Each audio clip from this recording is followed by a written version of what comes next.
So I want to say welcome one and all to the stream. My name is Mac. I am the community manager for Dungeon Alchemist. Welcome one and all, damn fam. This is the official reveal for the Treasury, our upcoming update, which has been long awaited. I think we're about 5 months into the development cycle now, so people have been waiting very, very patiently for this unveiling. Before we jump into it, Vim, I actually had a question for you. What has been your most, favorite asset to work on this, and what has been the most challenging part of this development for you, for this update? Let's see. The most challenging part is one I'm gonna answer first because it's always easier to get the difficult part out of the way. We've been working hard to get a consistent look for the Treasury because we had a Treasury in the castle team before. But it didn't look the way we were hoping it would look. So now we've been investing in a sort of a Gothic architectural scheme that works well with the Treasury. And one of our 3D artists, Aiko, the senior 3D artist we got on the team, has been going through an entire Gothic phase where she's been diving into medieval architecture, and a lot of that shows. Once we get to the architecture of the Treasury, you're definitely gonna notice. Aiko does some good work, by the way. I just had to jump in and point that out. Very talented. That's been a lot of fun, but also quite a challenge though. And one of the assets I personally enjoyed the most is one I've been trying to get in there from the very start, and that would likely be the Eliza doll. Yeah, I think you've seen it, Mac. Yeah, I think you shared it actually in Discord a couple of times, but I'll pull it up on the stream so people can see it. Yeah, we can. You know, I need to actually just drop a building really quick in. There we go. I'm just gonna drop a chapel here so we can throw the doll in after. Hey, what do you know? The chapel works. Is it with an S or a Z? Yeah, that is the thing. It does not pop up on the search tags. If you want it, you'll have to search for puppet because it's ventriloquist's puppet. Oh, gotcha. There we go. I did have it in my favorites, but this thing is terrifying. Can I just say it looks like it wants to? Maybe strangle me in my sleep. I am not really. She's totally not modeled after an existing person. Definitely not. Are you saying that? Definitely not. We've got the plausible deniability going on there, do we? Here, look at the this part back here. You can see. Here, let me turn off collision so we can take this freely. She has a heart in her back there that you can pull out. There's a little compartment where you can pull her heart out, of course. We've got people's hearts and minds. Oh my gosh, that is so... It's pretty bad. That's disturbing, Vim, but also amazing. I like the things I find in this application at times. Yeah, I'm gonna share some of the in-progress shots of Eliza later on the Discord because it did go wrong quite a couple of times, and every single screenshot was worse than the one before. I need to look at this in first person. Hold on. Okay, let me drop... Oh, you know what? Actually, let me show you a new token. Yeah, we got Hendryke in there. There's a Hendryke token now. Ooh, I made him a little too small. Which is really tiny now. He stands at about 2 meters in reality. I like to think of Hendryke as a little small guy, to be honest. But yeah. In my mind, my headcanon, he's small. This is okay. Does it have any other hidden things? Does it blink like the other doll, or does its mouth move? Or is this a secret that people need to find out for themselves? The thing is, it can do a lot of things, but I'm not sure what we put in yet. But there's a lot of option for options. Okay, so. Watchtower asks, question, what is the compass rose icon in the bottom left-hand menu? So, I will tell you right now, it's something we're not going to cover in depth today because we're still bug testing it, but it's the icon for the tracing menu, correct, Vim? Well, basically, it's the overlay menu, and the tracing menu is part of that. You do feel free to open the overlay menu as a sidebar, even if we're not going to go through all the functions. It's probably nice to have a first look. A lot of the issues you're seeing on this one, by the way, have been fixed by now. But what we basically got there is an option for people to put in labels, trace a map on the screen, have a border to their maps, or simply put in overlay elements like intros. A compass type key, little elements, labels. So you want to label this room as a certain point in a map, you can do that. Add some flavor. You can also add some frames, albeit they're not working right now. So they are working on my end, but they're not yet on my And this particular beta build, not working. Just yet again, beta. I'm going to bring that up a bunch of times. I'm going to just try and trace a map really quickly. I'm going to bring up a map. No, we shouldn't be doing that. It's not working on your side. Okay, we're not going to do it. Okay, we're going to just skip along. Okay, so Sack asks, question, Eliza Doll merch win? Eliza Doll what, wait? Merch win. It would be kind of cool to get like a plushie of an Eliza doll or a Hendryke doll made. If we got enough orders, it might be something, like I think there are programs that you can do it kind of like almost like a mini Kickstarter where if you get enough interest, then it pushes through the whole campaign or something. That is true, but I've been spending so many months getting her out of the house, I'm not very inclined to put her back in. He's done with her. And once she's in DA, it's over. It's done. Yep. Okay, Felgor, you've won the copy of Dungeon Alchemist, but I need you to claim it in the next 30 seconds to minute in order to validate that win. So type !claim in chat, or it will be passed on to someone else automatically. And, no pressure. I know, the timer's awful, but Felgor, come on, type it, !claim. !claim, exclamation point claim. It said it right in the chat. There you go. You got it. Congratulations. Now, remember, everyone, like I always like to say, we can't all win, but we can all be winners. Let's give Felgor a pat on the back. Congratulations. And I'm going to just, oh my goodness, we already got to start another giveaway. This is going to be crazy today, Vim. It's going to be crazy. It's going to be all around giveaways. I don't think we'll not. You get a copy of Dungeon Alchemist, and you get it's going to be crazy today, okay? So I'm going to start the next giveaway.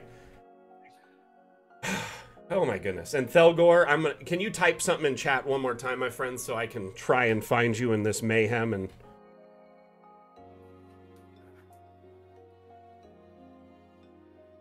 pretty sure they're up here somewhere. There, got them. I gotta whisper them really quick. One moment, Vim.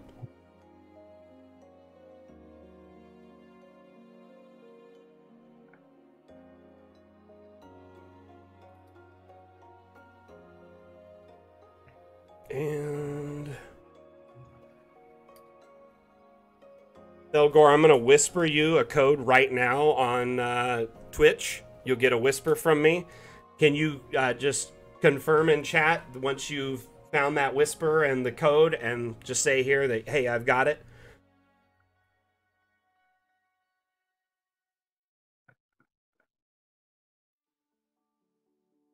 Okay. Now, moving on. Okay, so we've covered the rules, we've done our introductions, we had a bunch of bugs. Let's talk about room generation for a minute, Vim. Is that okay with you? I'm going to generate a new map, and I'm going to just probably throw up the forest, because it's just so easy to work with.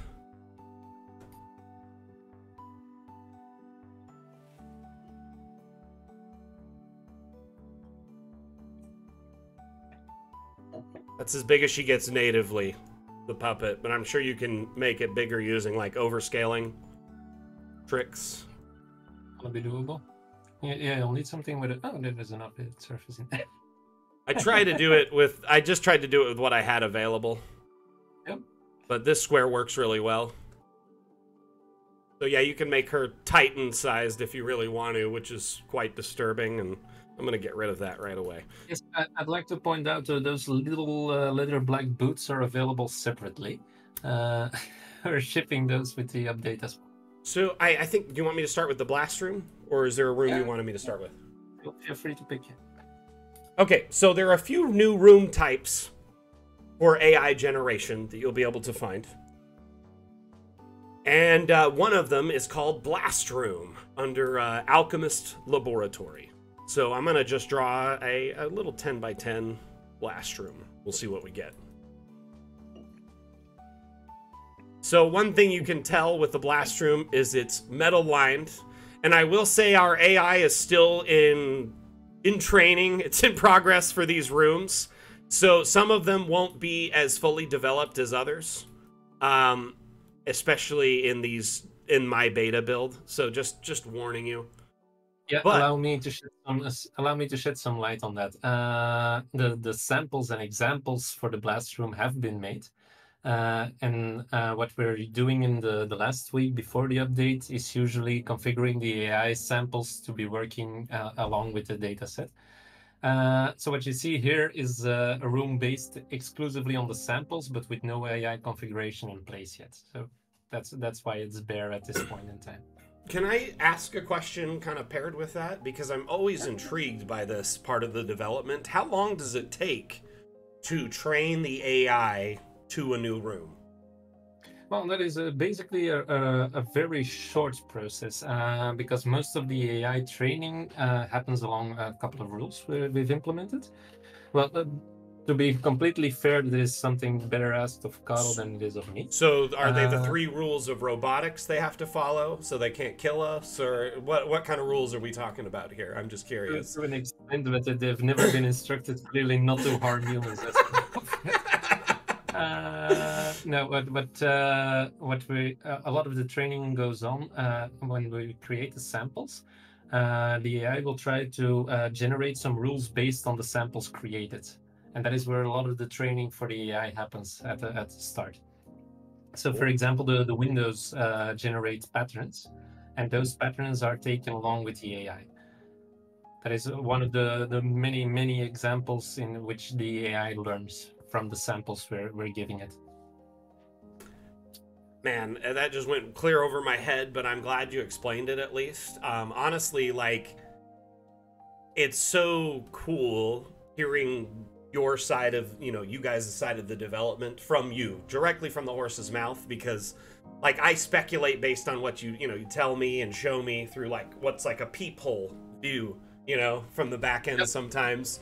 And it's so great. Hey, and like, overall, I really enjoy having you on the stream for that reason, especially on these reveals, because you can really share a whole bunch of insight that I can't, Allow me to shed some light on, for example, the windows, because obviously every room that has windows has those windows aligned along a certain pattern, but not all windows will make a neat pattern depending on the room length, for example. Mm-hmm. And what if a room has different types of windows within the same room?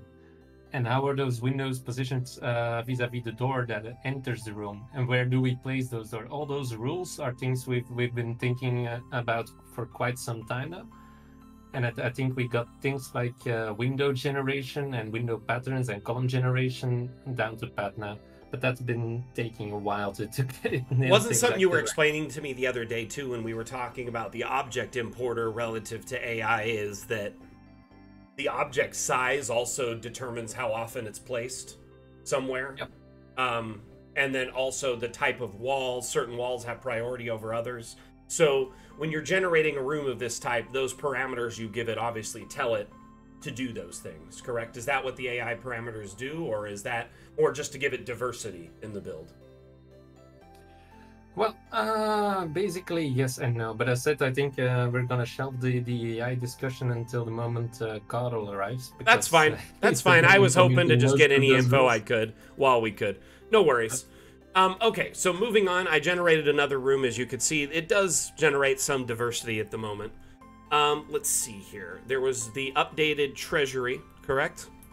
Yep, but as for the other one, the AI for that one is not configured yet. You can draw a room and have it have a go, but we're not going to get the exact results we want yet. That I'll have to wait for the final release. But are you talking about the Treasury then? These rooms in particular? Yep. Okay. Just Yeah, it's the castle treasury that is the examples are made, but they haven't been configured yet. okay. So it does have some of the new assets in it, though, which is nice. Yeah, but the room is bare and not populated in the way we'd like to have them populate yet. Yeah, that is a new feature you've got there. We can now open the treasure chests. Any chest. Yeah, if they do have treasure. Except for the trap chest, right, which already opened. So yeah, the already opening trap chest is there. And you can hide the treasure if you want to put something else inside. Fantastic. That's great. So this one here is just a reliquary, a fancy chest. Isn't there one that's like an arc? I swear I've seen that. An arc. Yeah, the arc does not open. That is the one of the few I had passing along a couple of days ago, and I was wondering whether or not to put something in there, and I haven't done that yet. That one does open though. That's the demonic chest. It's totally safe to pull stuff from this, guys. The demonic chest, don't worry. There's only one trap chest in there until we get to the final update for tricks and traps. Everything's a trap chest if you tell your players it's a mimic. Yeah, I was wondering, would it be a good idea to put in the trap chest as a regular chest as well, so people really don't know anymore? You know, that would be interesting. I do like, you know, that the quotes are there. It's fun, but at the same time, if it didn't, it would be fun. You know, it just looks like a normal everyday chest. I really like all the new chests and like jewelry boxes and stuff that were added. So you have a lot more like diversity in the types of containers and cases you have in these. Yeah, someone asked a question on the chat.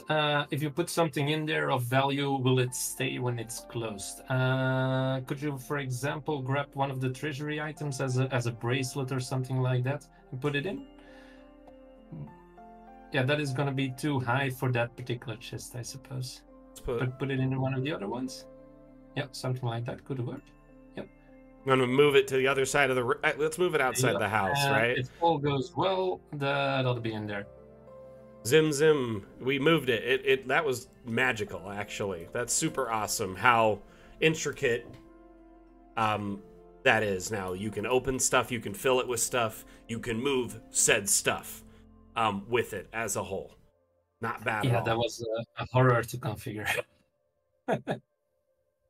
Oh my goodness. You know what? That's the only place she can be is in a chest. I'm gonna lock it up and throw away the key. She's never allowed out anymore. Okay, let me look at the questions really quickly. We've got... Sorry, go ahead. It's not just the chests that are openable now. With luck, a lot of the cupboards are as well. So if you were to put one of the cupboards in, up on the top, yeah, you got cupboards, and there's a couple of them with doors. So these closets should open now? Ooh, yeah, ooh, look at that wardrobe. It's finally possible to put something in the closets. Now we can do Narnia. That is so cool. Oh my gosh, Vim, I didn't even know. Remove the shelves as yet. Well, now I'm, you know, disappointed. Unusable, unfortunately. I'm just kidding. But no, that is fantastic. That is great. And we can put stuff on these, of course, right? So yeah, you ought to be able to. Let me put some cheese in here. That's the real test. If we can put a wheel of cheese on any shelf. Yep. Vim is a genius. Brilliant. Cheese test, a cheese chest. Import height maps. Like a topo map. That'd be interesting. I don't know how we would do that, but it'd be cool. I do know that with tracing coming in, though, you could import that map and kind of trace out the topography, you know, to a degree. So that, you know, while it won't let you directly import the height map or a topo map and, you know, give it direct correlation to the, you know, the environment, you could at least, you know, have some kind of tracing ability in our next update. Okay, so, hold on one second. Rutran, I need you to type claim, please, if you didn't already. Oh, you did? Awesome, awesome, awesome. Let me get that key off to them, and then we will Oh my gosh, you guys are so insane on the support today. We have 125 viewers right now, Vim. I think we can do better than that. You think so? Let's get yeah, sure. So, okay, let me get this next key set up for Rutran, and then we will...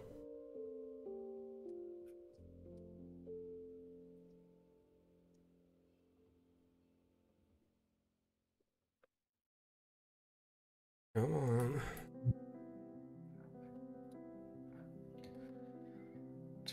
Did you already claim it, Rutran? Claim it again, one more time. Oh, you did. Never mind. Okay, we're good. Thank you so much, my friend. I just whispered you that code. Again, everyone, let's give Rutran a pat on the back. And then if we hit 150 viewers, we will do another giveaway. Moderators, please keep an eye on the view count. If we pass 150, please let me know, okay? Or if we pass 1900, which we're really close to that as well. We're only 23 away. So I'll keep an eye on that. If we pass 1900, we'll do another giveaway. Anyway, moving on, Rutran, can you just let me know when you got that? You got it? Awesome. Thank you so much, my friend. Okay, so we did a treasure room. Let's kind of move on to another room here. Okay, so room types. I have the butcher shop. Can we show them that really quick? Yeah, sure. Do it. Do it kind of smaller because I feel like the AI tends to work a little bit better in a smaller space. That's basically my fault. I prefer very small rooms, and a lot of players don't. No, small rooms make sense. Most buildings aren't going to be huge. However, it would be nice if most rooms scaled. Oh my gosh, I love that corner seaming, by the way. I didn't notice that before.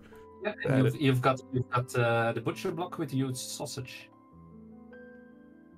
on the other side. Hold up. Oh, there's a huge sausage. Yeah. There's also a golden sausage. I would like to. Yeah, there's also a golden sausage.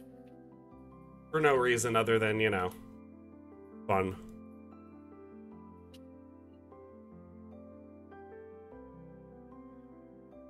Okay. So the butcher shop has all of these amazing assets. I feel like there was a lot of time spent on bringing the butcher shop to life. Can you tell us a little bit about it? And the art behind it, because it seems like there is a lot of meat and butcher shop assets, if I'm not mistaken. Yeah, that is true. This has been referred to as the culinary update before, and that is not entirely untrue. We got sausages in all kinds of varieties. Yeah, that is the bucket of meat. Okay, so first off, I'd like to point out that it says bucket o' meat, but it's Dungeon Alchemist mostly guts and grizzle. Mostly. There's a partner to that bucket. There are two buckets. The other one here is acceptable meats. Dungeon Alchemist acceptable meats. Oh my gosh. And then the fact that they open is, and you just see meat chunks on the top, which it just kind of looks like the salt pile, I'm not gonna lie, but the meat chunks. Yeah, that is the salt pile. The meat is conserved within the salt. Gotcha. That is the general idea. Preserved in it. Gotcha. I love these little butcher wraps too. It's so great. The aesthetic is top notch. Very well done. A lot of research. In that regard, one thing you want to try most likely is the silver platter from the object menu. Elena, one of our asset creators. Oh my gosh, so many. Hold on, there's a lot of silver in this update. Look at all these silver ingots. Let's just. But yeah, I know we're gonna put the silver. I just searched silver, and oh my gosh. But yeah, as you press tab, when you place these, right, will it give a different variation or no? Yes, if you put one down, then duplicate or press tab, you see a couple of the variations that are already in there. So, what did I just do?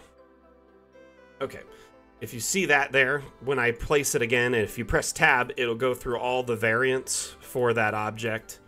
And, just some fancy cakes, all these, look at this spread, the chicken with all the cooked vegetables and stuff, roasted vegetables. We got pears, we got fennels, we got figs, we got prunes, we got apricots. One in that regard, the cornucopia is a fun one too. There is so much food in this. Now, the thing is when you think of the treasury, a lot of people associate it with gold and shiny stuff, but I like to point out that opulence, wealth is usually associated with very fine dining, galas, garden parties, fancy food in general. So a lot of good food is it seems like a very good fit for the Treasury, if I'm not mistaken. I think it's a great fit for the Treasury. Yeah, the reason you see all these brushes underneath is for some reason it's still possible to colorize the apricot or you know what? I don't mind it. I don't. You know, Feywild cornucopia. You know, we need some variety. No, honestly though, there are so many new objects in here. So looking through here, the grapes, the slices of oranges. You know, tons of new fruit. Oh, I like that little stalk of grain, the walnuts, roasted fennel, roasted onion. I mean, there's so many new things. Just going to the top in regular food, all these sausages, and I mean... We've been spending a lot of time to get the shine on the blood sausage exactly right. I'm curious how much time was spent on that, and if you think it was worth it. We're talking days there, so to get the shine on the sausage right, you spent days. I'm just going to point that out. That is hilarious. Yeah, I love it. Things do tend to go rather quickly, others may take a while. That is fantastic. I love it. I'm so happy with that. Okay, so question, let's see here. Let's see here. Question, you mentioned previously that magic will follow this update. Was there some specific driving for that choice? We don't normally get that big of a heads up, so I'm curious. Yeah, magic is going to be the next update. Basically, what we tend to do is space out the next updates in terms of what is going to be features and what is going to be assets. Traditionally, creating the assets is the least part of the work, while getting in the decent features and making sure the features work is the larger part or the brunt of the work. So basically, we try to balance out those updates along a given trajectory, so we can end up with all the features complete when we do finally release the alpha version of Dungeon Alchemist. One thing I've heard Carl say to pair with this is he likes to lay foundational layers or like future updates. So a lot of this stuff in this update will be a foundational layer for a future update, and the update before it was foundation for this one, and so on and so forth. Yes, that is exactly true. The reason we took caves first in the Everything is Lava update is because it opens up the door to more organic walls. When you draw a cave in the current existing version of Dungeon Alchemist, behind the scenes there are a lot of walls that aren't exactly at a perpendicular layer. So that allows us to implement the curved and diagonal walls all of you have been asking for in a future update. So basically what we do every time is add another layer that is behind the scenes that is not yet accessible, but that allows us to build in the next feature.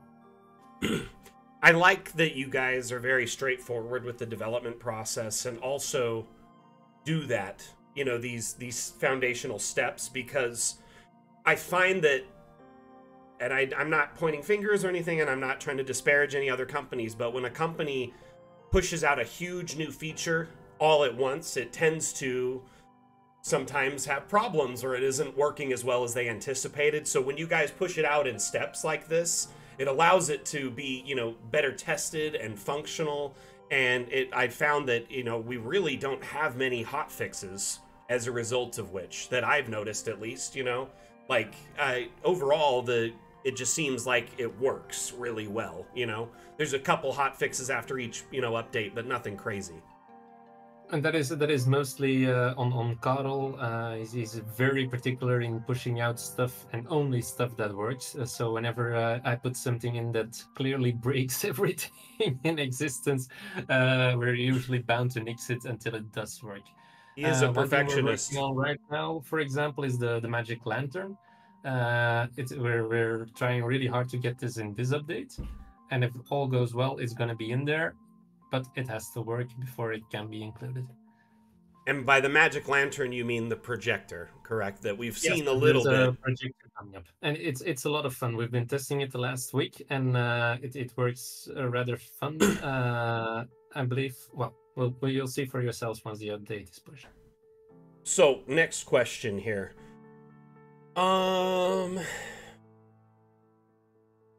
You know, this gets asked a lot, so I might as well let you cover it in detail from the devs, you know, right from the horse's mouth. So J Rabbit asks, given that these maps render in 3D but get converted to 2D for things like Foundry, are you planning for integration with any 3D playable or any VR platform games, and if so, which ones? Comes to mind thinking of Dungeon Full Dive of VR on VR.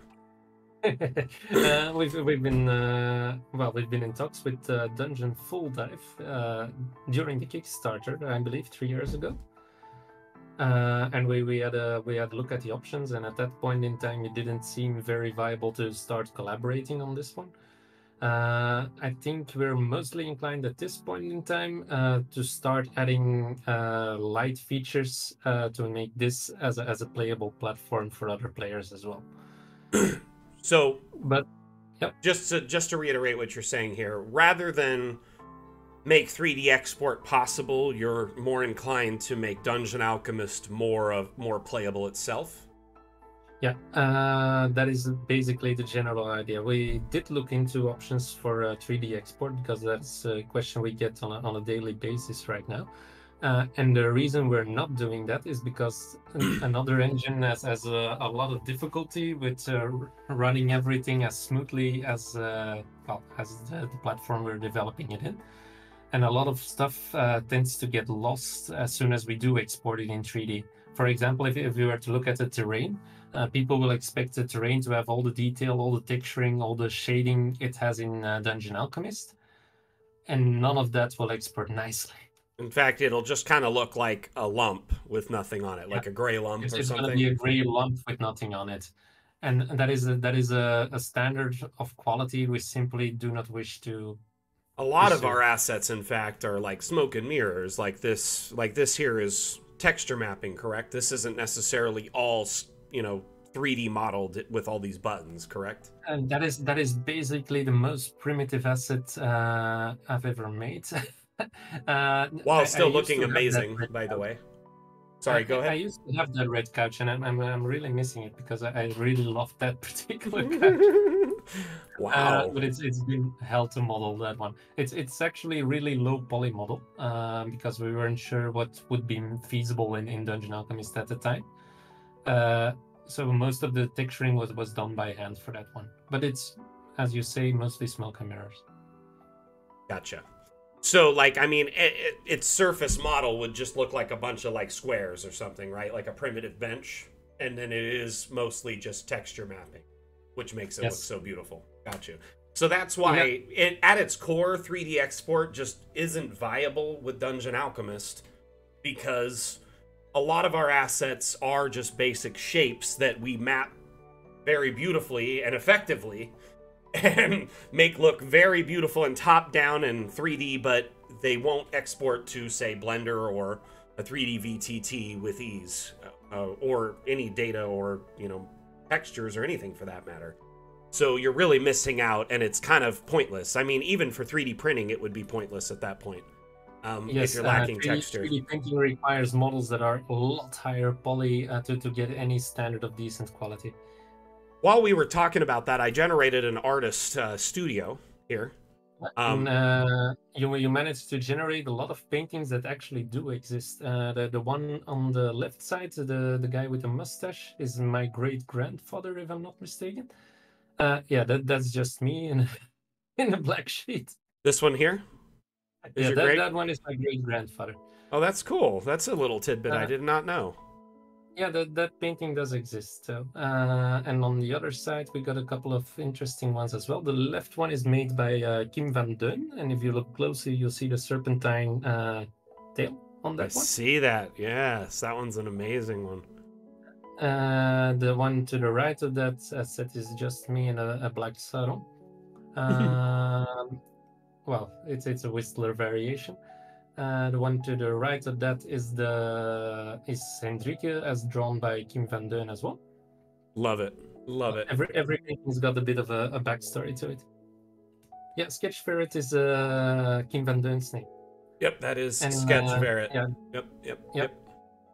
And the one on the right is a Diket variation, but that one is an actual oil painting. Wow, cool. Okay, another question. Okay. Yep.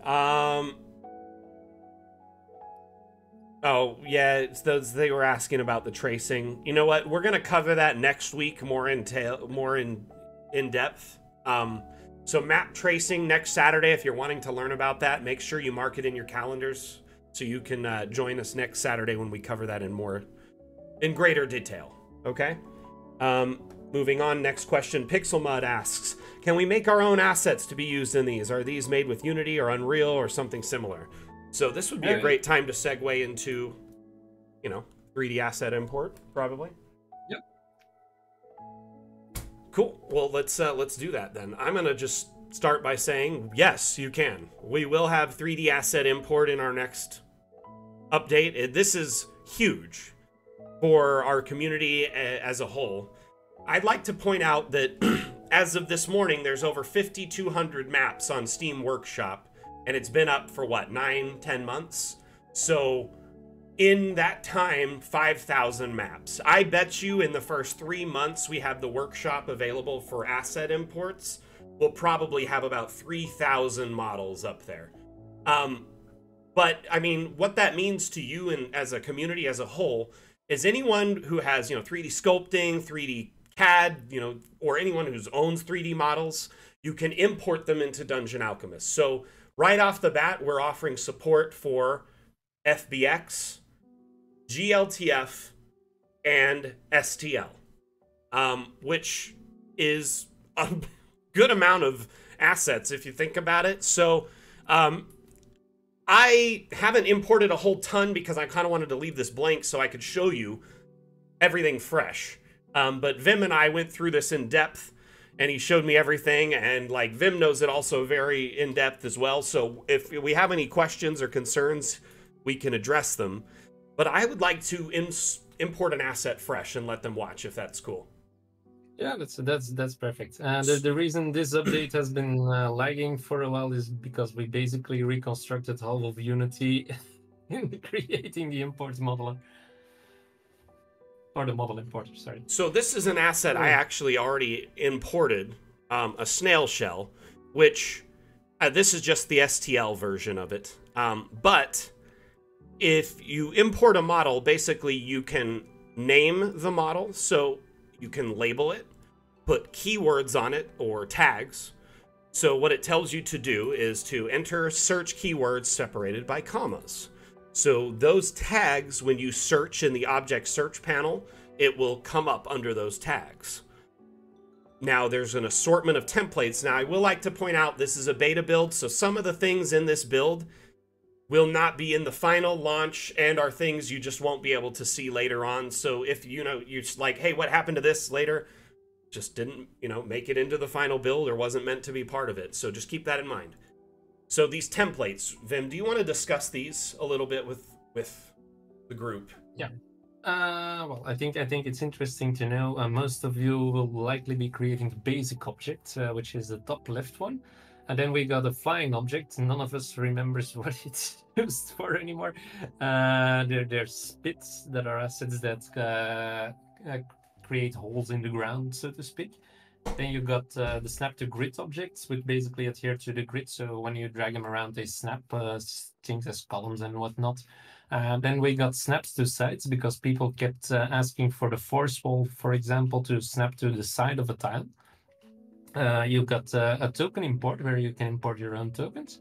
We got the wall clipped objects to all sides, which we'll have to define as well, I suppose, in the near future. And then the wall clipped object with backside only that is used for things like discs and whatnot, so they can adhere to the wall once you drag them in their vicinity. And of course, the last one, the wall mounted object, is what you're going to be using for your torches, buttresses, whichever clings and sticks to a wall. That is, in a nutshell, the different templates you'll have access to. So what this has done is taken almost every object type in Dungeon Alchemist and kind of funneled it into a category where when you import an object, you essentially can use one of these templates as a basis to do so. So, a basic object, a pit for a pit, token for a token, and so on and so forth. And the team has designed this to be as simple and straightforward as possible. So Vim was telling me that it's actually much more difficult to get assets into Unity than this, and so this process is much more streamlined and efficient, wouldn't you say, than like the average process for something like this? Yep.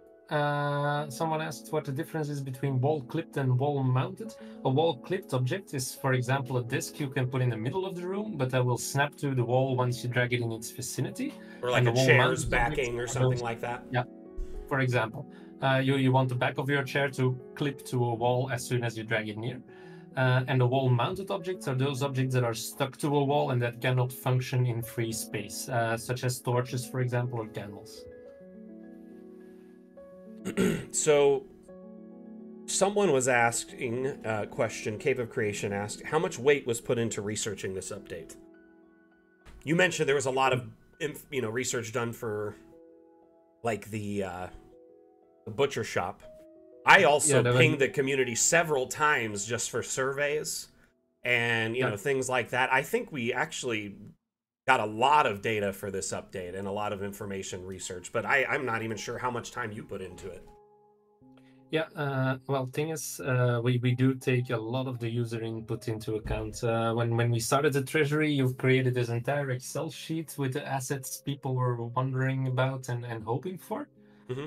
And I think we covered most of them in pushing this update. And whatever we did push in there usually goes along with a lot of trips to the library, visits of ancient blacksmithing and furniture building applications. So yeah, there's that thing. Let's see. Doesn't the GLB model import? It's saying the model already exists. Blend. Yeah, that is not exactly something we could exclude, right? Have you imported that one before? I've never imported it. It's a fresh model I just downloaded from Discord to try. Let me rename it really quickly.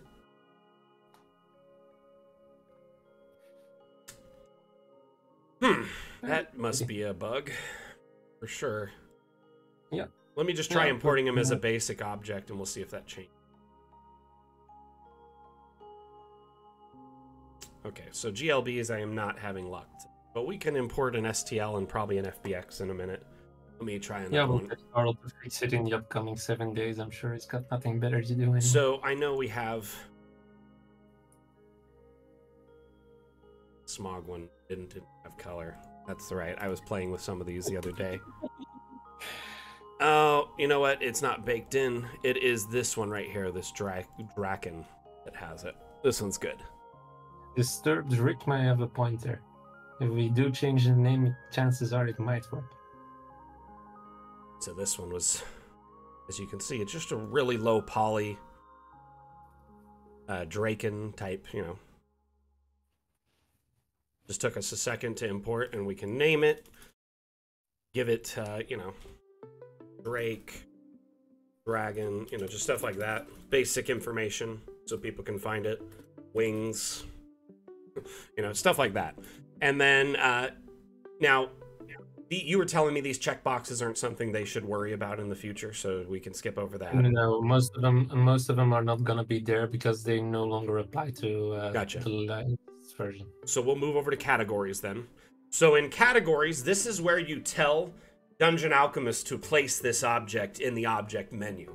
So there's a bunch of different categories, right? So in here, say nature, there's now an animals category. We could do something like that. That probably is the most fitting, to be honest with you. Unless you wanted it to be a token, which you would have imported as a token instead of, say, a basic object. But let's say you made it a token instead. You can actually apply it as like a monster. And then this would be in your token menu to place as a token. So let's import this as a token here really quick. And I'm going to just set it as private for now. Yep.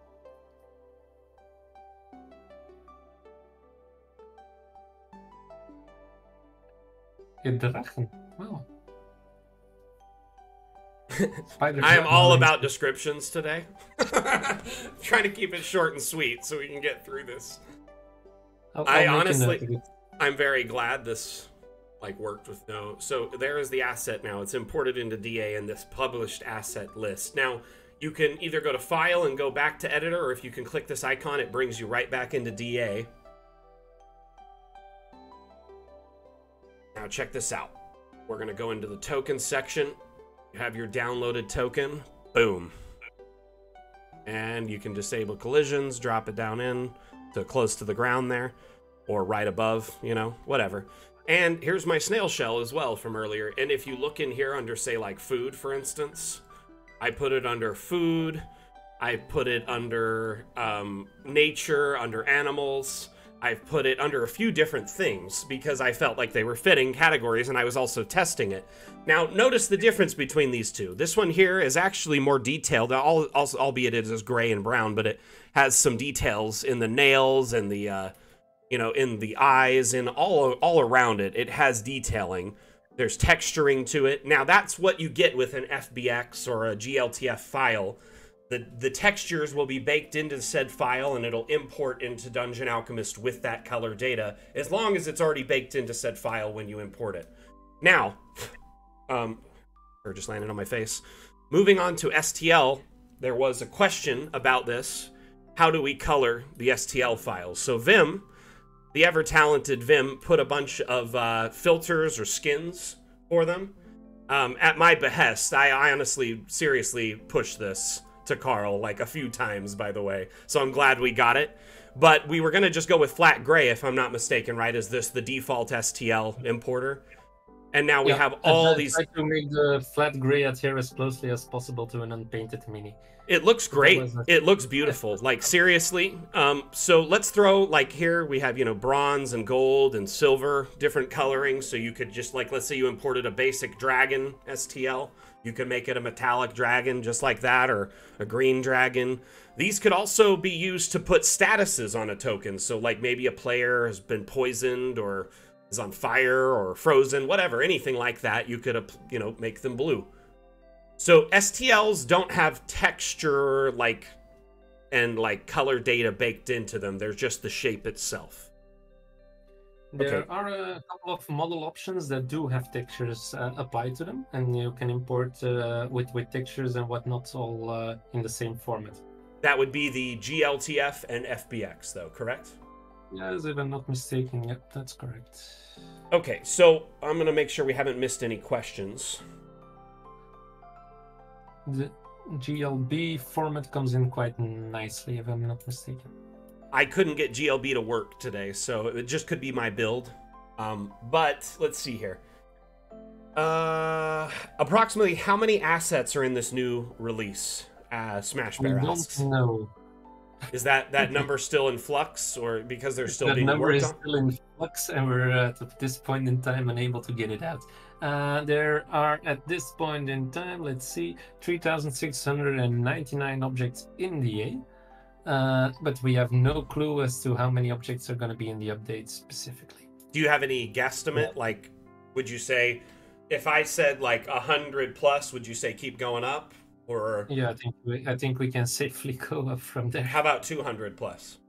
It's going to be more than that, I suppose. Oh my goodness. Okay, 300 plus assets. Yeah, I think so. At the very least. Oh my goodness, that is a lot. Yeah, it's gonna be a lot. Because we had more time with the development cycle, you guys were able to push out a bunch more assets, correct? Yes, as long as development in the features goes along, we just create more and more assets. And basically, the object importer is there for all of you to start doing the work, so I don't have to do it. It'll be infinite assets, essentially, going forward. It's not so Vim doesn't have to do it, it's just so he doesn't have to do it as much, right? Right, Vim. No, yeah, so the thing is that with the asset importer, we're going to unleash the creativity of this community, and we're hoping the workshop will just be flooded with assets in no time, allowing everyone to utilize them in their builds, you know, but, you know, obviously that isn't AI supported or anything, so you would have to do a lot of it by hand and everything, but it is a great step forward to have this kind of community-driven support for Dungeon Alchemist. It should speed up things like sci-fi and the like, because, and roofing even, like, I've seen people making roof packs on Facebook in the fans of Dungeon Alchemist. Someone was making roofs. My missus is making a set of round conical roofs to go on round buildings. So, like, I mean, I'm sure people will be making all sorts of stuff that will just be able to be inserted into Dungeon Alchemist or, downloaded from the marketplace and put into your own builds. Next question here. Building off your own response to the 3D export from JRabbit. This is... Oh, wait, no. Oh, I missed one. So this one's from Yo Dare. Question, when you're done with DA, can you go and program Roll20 again? So they're saying they want you to go fix Roll20 when we're done with DA. As soon as we're able to talk to Roll20, we can start the conversation. I've been working really hard to start establishing communication lines between different companies, and it's starting to pay off. Like yesterday, I was on the stream of Fantasy Grounds. That was really awesome. Been in touch with Above VTT and a bunch of different people. Anyway, moving on. So, next question here. Building off your response to 3D export, if you are indeed looking to create your own VTT, would you be looking at making your own from scratch, or perhaps creating a module or something like Foundry that seems quite flexible, perhaps partnering with someone like Foundry to bring something together? Is this too early to ask? Your response made many of us very excited. Well, and that is the thing. We're open to a lot of options, and we're gonna be looking for the one that applies most to what we can do with Dungeon Alchemist. But that said, we've been talking to the people over at Foundry from the very start. They're wonderful people to have this conversation with. So basically, we're open to a lot of possible trajectories on this. This is once more something I can only really discuss with Carl present. But as soon as we do know something for sure, I'm gonna go deeper into that question. The way we're looking at it right now is to have as many features inside Dungeon Alchemist out of the box to get a lot of functionality going there as well. I do know Carl has said on stream publicly that he wants Dungeon Alchemist to be the only map maker you'll ever need. So, I mean, and you have also said you would like to do an overworld biome, for instance. During the AMA, you mentioned that. I do think, you guys have very big plans for Dungeon Alchemist. Like, the Kickstarter was just the beginning.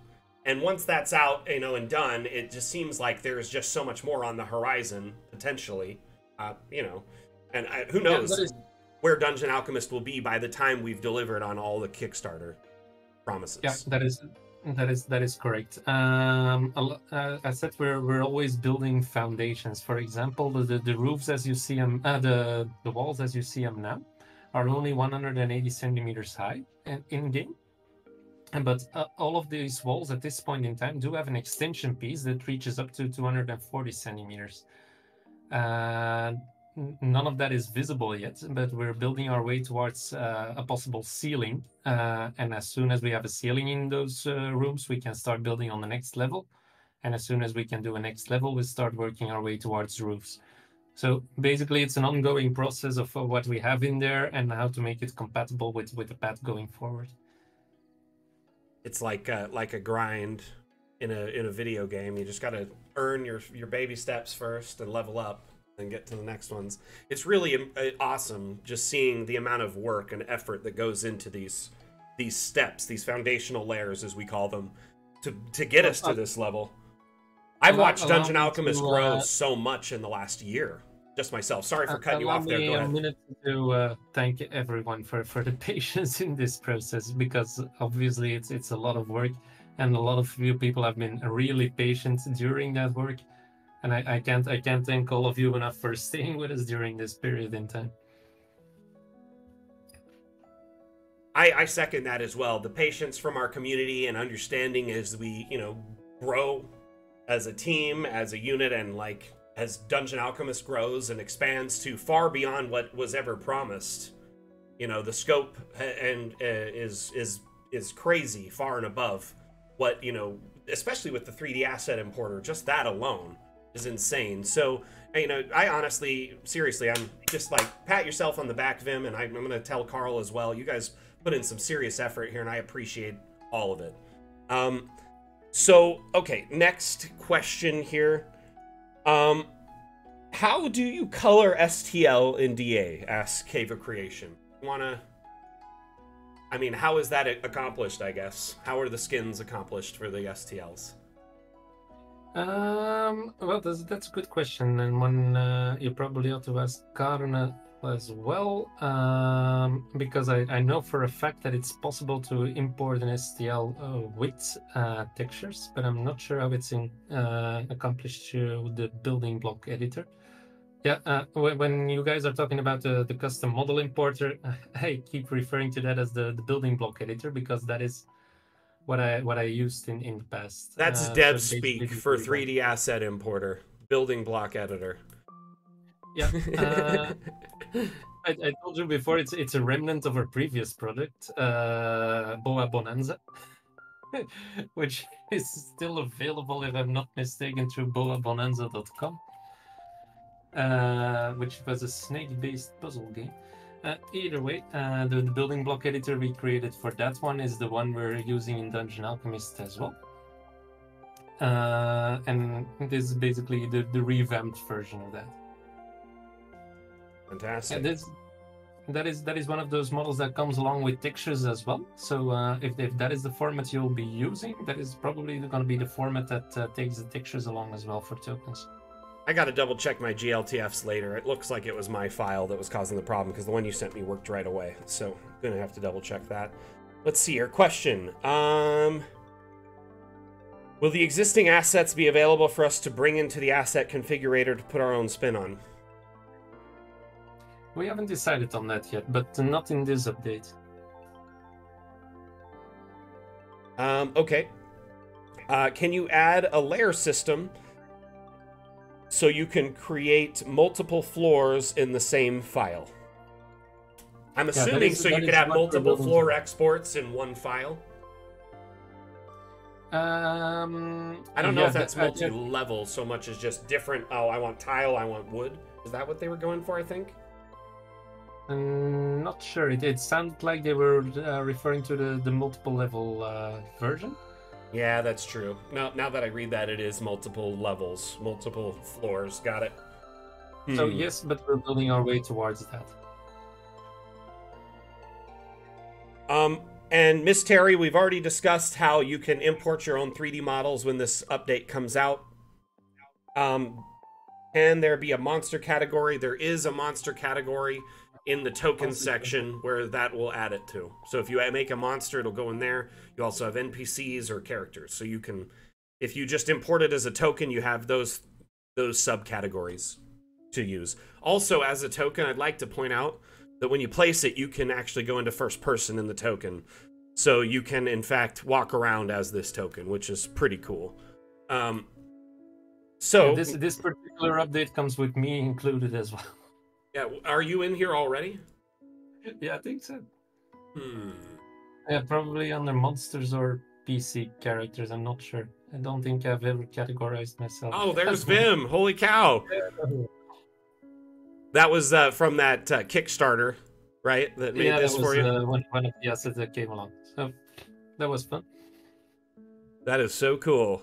Not bad. We finally made it into an action figure. All I can say is it's pretty cool, Vim. It looks awesome. Yeah, it's got Cesus Max cat back. Cesu, I think you're even in the chat, so. Ooh, yep. Yeah, there we go.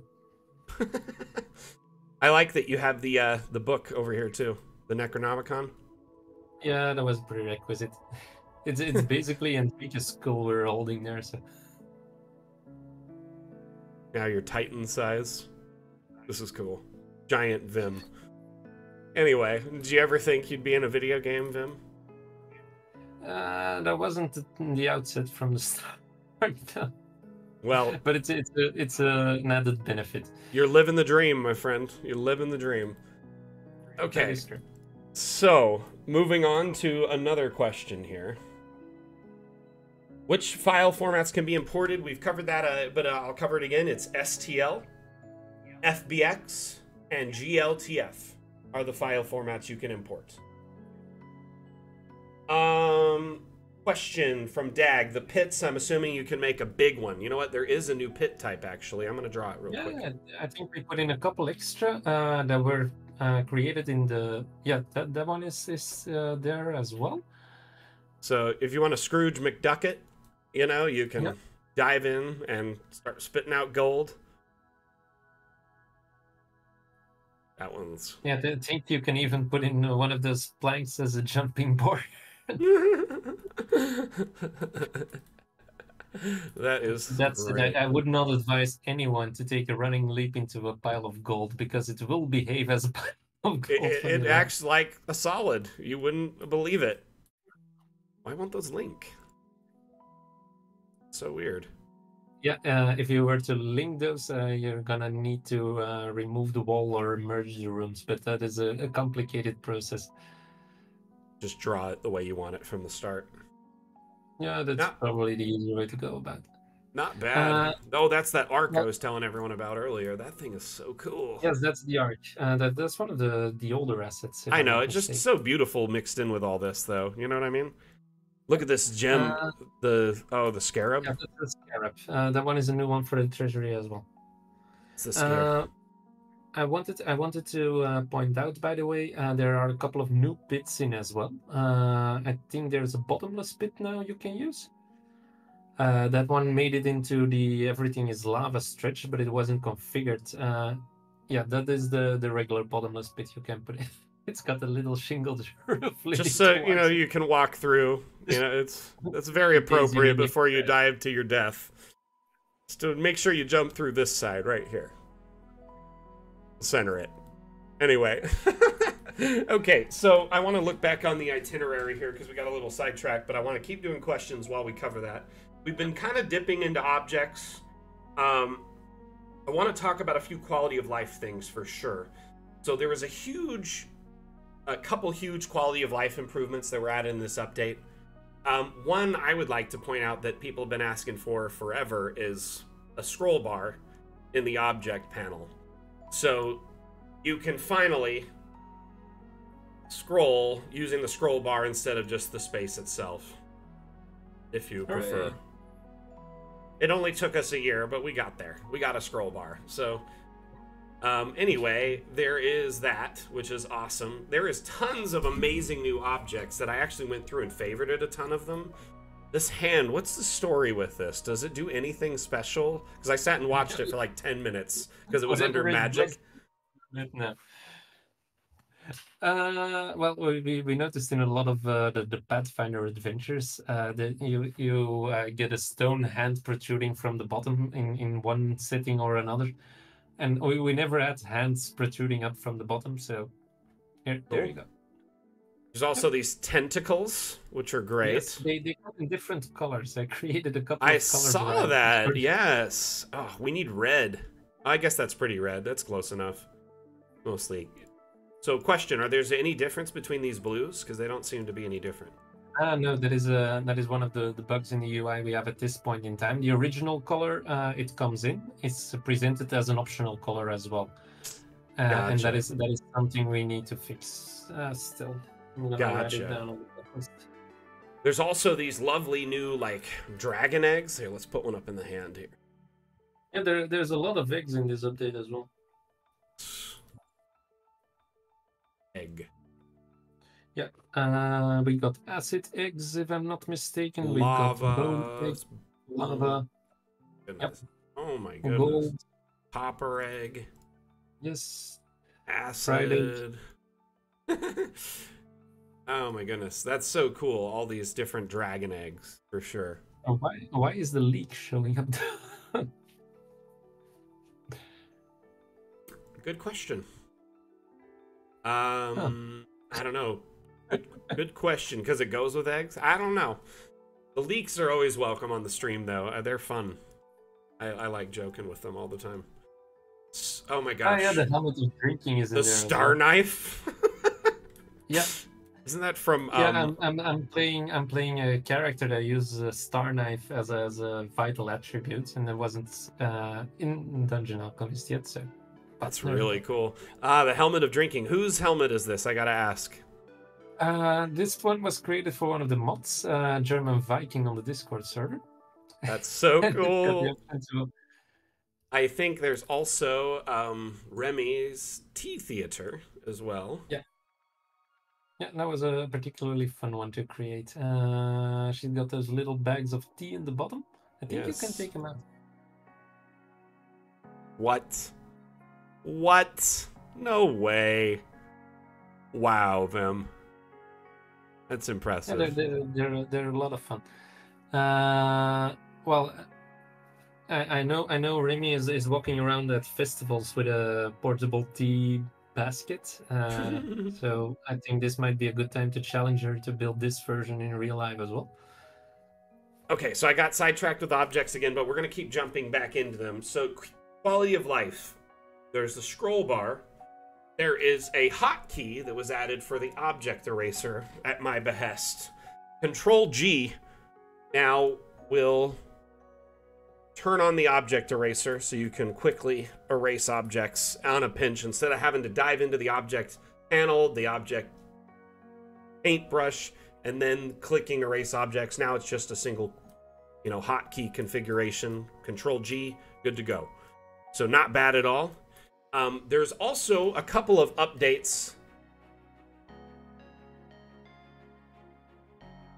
There's a couple of updates to the export menu.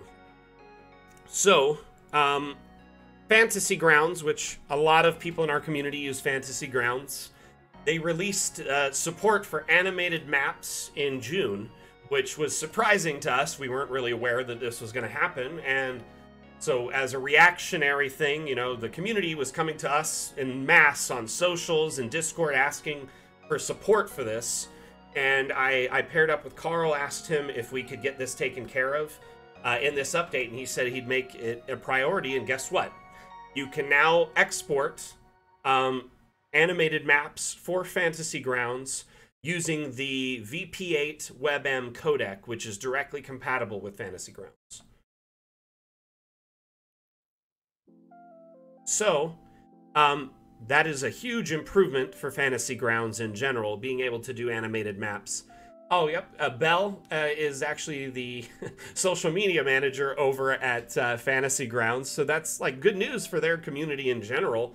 And I love to see that our communities branch together like this and work together because it's a win for everyone involved. Dungeon Alchemist is a superior map-making product, and if you can use it in your VTT, you're that much further ahead in your games. Okay, so that is another huge quality of life improvement. Another one I'd like to point out is we added an export option for above VTT. So above VTT is kind of a new VTT on the market. It is 100% free and it's web-based. It can run through like a Chrome plugin, for instance, and it's great, actually. I've tested it out pretty thoroughly, and I worked with their team and tested our maps in Dungeon Alchemist maps in their VTT to make sure it worked, make sure all our objects worked, all our walls, all our windows, all our lights. I tested it very thoroughly for about 2 months, and now I can proudly say you can export for above VTT and it will create a UVTT map, which is the universal VTT format. It's an image that includes all the line of sight, wall, lighting, window, door, all that data baked into the image file. Of course, above VTT does support animated maps, but they don't have it with lights and all that stuff, so you can also just export a video if you want and then use that on above VTT as well. But yet again, like I said, it'll be lacking all that very critical information. So, bunch of good news on the VTT front. Improved exports for Fantasy Grounds and a whole new free VTT added to the export menu, which I'm honestly very impressed with. Very happy. Okay. Did we hit 150? Is that why we're talking about a giveaway? Because I feel like we're not doing a giveaway right now. Why are we talking about one? So confused. Free stuff. Gotcha. Okay, if we hit 150, or here, let me check. Did we hit? Okay, we are 18 followers away from so we're at 1,882 out of 1,900 follows. If we hit 1,900 follows, we will do a giveaway at that interval as well. So either at 150 or at 1,900. So if you want to try and get that to happen sooner, make sure you hit that follow button. Thank you very much. We just had a couple. Friends, bring your family. Yeah, shout us out on social networks, Discord. Tell your friends, tell your family. Stand out on the corner of the street and yell that you love Dungeon Alchemist, so we can get more people in the stream. So we can do at least, hoping, 2 more giveaways this stream. Post the stream. Okay, so we have covered all the major quality of life. I want to cover objects some more, though, because there was a lot of amazing objects that we haven't even touched yet. So let's talk about some of your favorites in this update. You were telling me earlier you really liked the, it was, shoot, it's under magic, isn't it? It is, or no, it's the bird. What is it called? Sorry, I'm losing my train of thought. Chimera. We got sidetracked to the gelatinous cube, which is kind of fun as well. It's awesome, though. The gelatinous cube is amazing.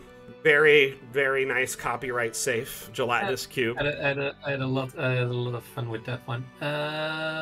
Let's see. You can put something on top, and if all goes well, it ought to sink in there for a bit. But yeah, there we go.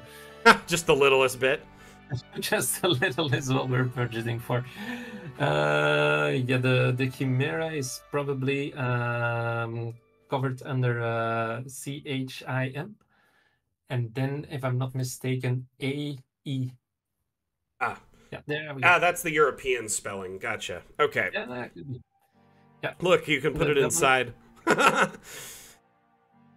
Yeah, you can put anything into a gelatinous cube. It's getting it out again. That is usually the issue. It's getting the brain back out. Okay. Oh my gosh, the color swapping on this is fantastic. Holy cow. Feels like I'm in a, like, oh man, what is, those Trapper Keepers in the 90s that were like, they had like tigers and stuff on them, and they were like really abstract colors. Who drew those? Oh my gosh, I'm trying to think of it. For those liking midtones. Lisa Frank, that's exactly who it is. Levensies knows exactly what I'm talking about. The Lisa Frank drawing, but that is so amazing. This look, did you notice they're square on the edges here? Them, when you shift over in color? I know how that happens now. That used to happen with some of the plants. I know you can fix it for sure. Yeah, I'll have to look into that. But that is a good thing to notice. We're up 7 days for testing, and there's going to be a lot of issues that surface in the next couple of weeks, I suppose. For sure. Okay, so next, what is another one of your favorite assets? I have a bunch of marked ones from the update. I'm just going to start grabbing a few. This golden skull. I don't know why this is called a bracelet, by the way. It is more like a reliquary or a display case. And that is a good question, because that ought to be named pedestal, and for some reason it reverted to bracelet, and there is no particular reason it should refer to that name. So something went wrong along the way, and we haven't been able to trace it yet. That's really cool how you can put stuff in it, and it, you know, it's very visible inside. Yeah, we did have a glass shader. That was really cool. And then we noticed it started bugging out on Macintosh. Oh no. Which is the reason we had to nix it. But well, there we are. So we get asked a lot for a vertical sword. Like a lot, okay? So I'm going to just point out now, your dreams of having a sword in the stone can now come true with this. Yep. Or in a pedestal, or, you know, anything you really want it to be in, it can be in now. Miss Terry, that's totally dependent on your computer system. The more powerful your computer is, the bigger the maps can be. Dungeon Alchemist is like a 3D render engine, so it's not like a video game where the environment's rendered for you. You're rendering the environment in real time. So as a result of which, it can start getting heavier and more congested and slow as the environment gets bigger and more detailed. Okay, moving on to the next question here. Let's see.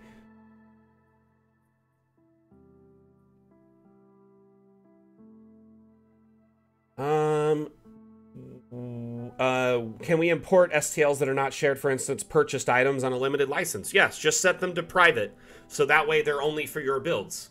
So you just wouldn't share them with the workshop and leave them private. Or set them for your friends only or whatever, so it's like between you and whoever purchased it, you know? Question, will assets I upload be free for all, or are they only for my program? I think we just covered that, so you can set them to private or public. We're good there. Let's see. Question, could this be used as a viable workaround?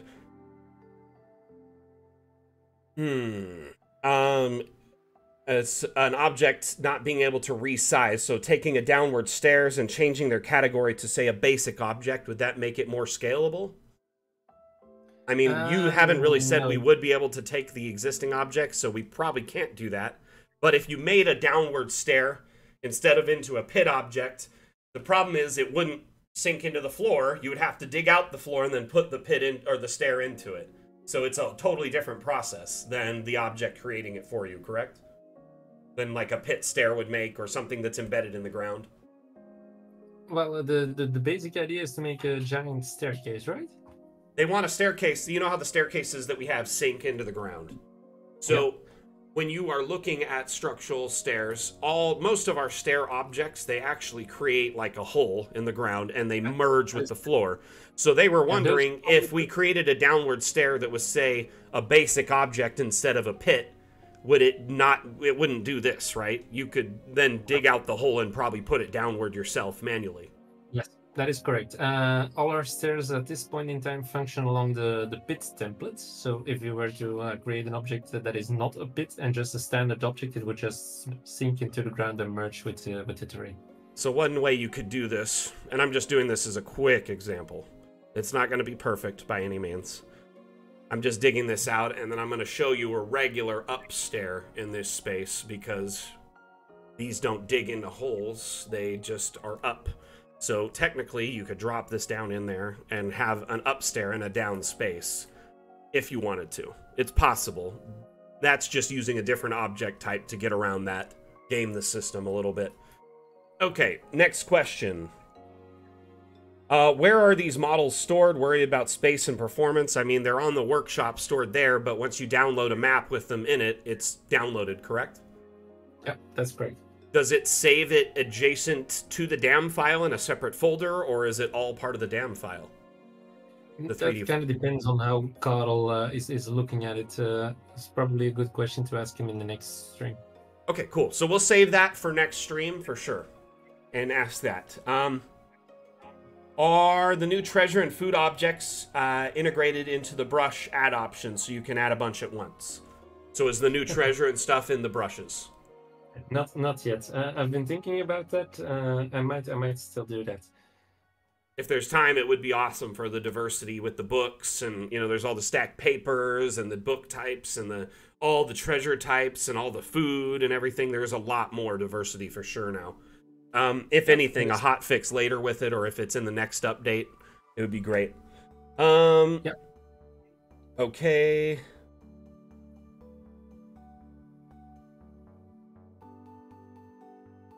Okay, so Raving Priest asked about above VTT, which we've already discussed. So you can use UVTT imports with above VTT after our next update launches. So you can export a UVTT above VTT map and then integrate it right away into above. With next levels, will there be slopes, ramps, as well as stairs? So I'm assuming at some point to expand upon the stairs, will we add more sloped, just graded kind of up, down 45 degrees instead of just stairs that go up, like a path? Not entirely sure I catches that question. Okay, so when we... Like they're asking if in the future, if instead of just, let's say, a stair that goes up like this, what if we had one of these, but it was just a slanted path, like a flat slanted path that's 45 degrees? Yeah, I always kind of assumed you would be doing that in the terrain options, but I'm not sure. Is that You something can, but people it's are? kind of hard to get nice sharp edges and stuff. So Okay. I would think having a few, just walkways, a handful of ramps would be nice. Some wooden ramps that go up and things like that. Because I also, when you think of ships too, they have ramps Mhm. going up them, planks, gangplanks, things like that. Yep. So it Sure. might be a good idea to at least have a few ramps that aren't necessarily stairs per se. Um, that's a good suggestion, though. Thank you for adding that.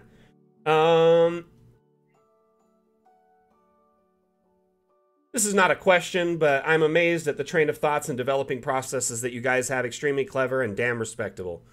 So I just wanted to share that with you. So you definitely heard that, Vim. Thank you.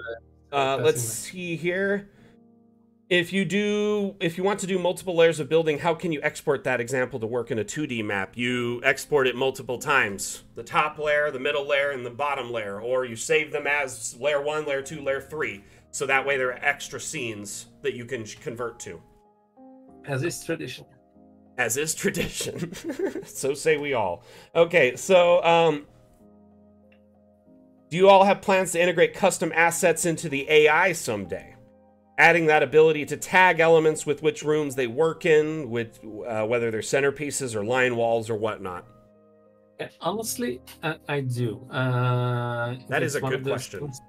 Yeah, it's one of those things I've been meaning to have working from the get-go as well, but obviously not the easiest one to implement. If we can make it work, we will. I can see things like the AI settings being foundational efforts towards us programming the AI ourselves. Like they kind of are basic layers to saying, hey, in the future, you could say maybe even a drop down of this saying, I would like only these types of objects or avoid these types of objects instead. Just more diversity in the, of these options in the future would be amazing. But just hearing you say that that's your goal in the future is really cool. Let's see here. Will I be able to add motion pathfinding to my characters? You can move them around with the arrows, but Yeah, you can do that already. I was confused by that. You can select it and basically move them with the arrows already. Or you can go in first person and do the same thing with WASD. Or you can just pick them up and drag them. So if you have the grid on, you can, move it around the grid for your players. Are you meaning your players will be able to move it? I don't know if we have any plans to add multiplayer aspects anytime soon. No, that comes with the VTT Lite features, and I'm not sure when we'll be able to implement those. Okay. Okay. Sorry if this has been asked, just arrived. Does this new update include the ability to rotate objects up and down instead of just left and right? Unfortunately, no, you can only rotate them on that axis for now. I'm assuming Fun with Objects will give us more control over our objects. Yeah, that is correct. So Fun with Objects is one of our many planned stretch goals that remain. We already know Treasury is next, and after that is Magic, so anytime after that, Fun with Objects could come out. And that's where you'll see, more object rotational control. I remember reading something about aging and making it fancy and things like that. So you can kind of just do a lot of stuff with your objects in the future with that update. Okay, now moving on.